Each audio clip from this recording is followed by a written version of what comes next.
Looking at the new attachment on the quick disconnect there on the launch tower, SpaceX South Texas launch site.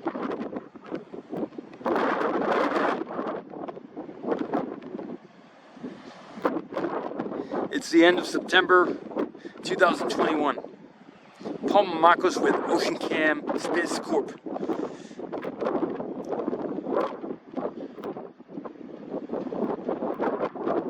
OceanCam.space, OceanCam.space.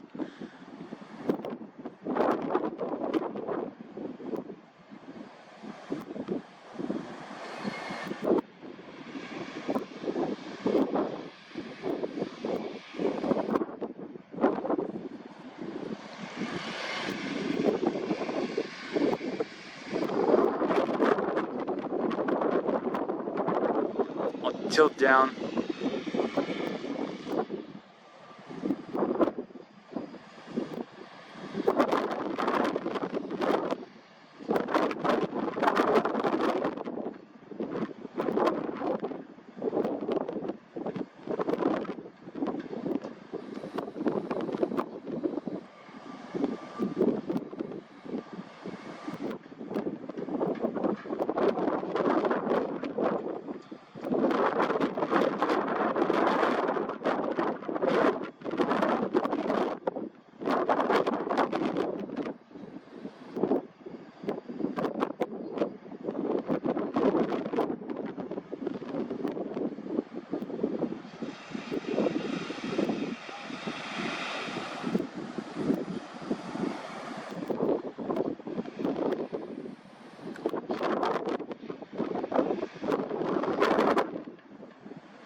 Now I'm going to zoom out.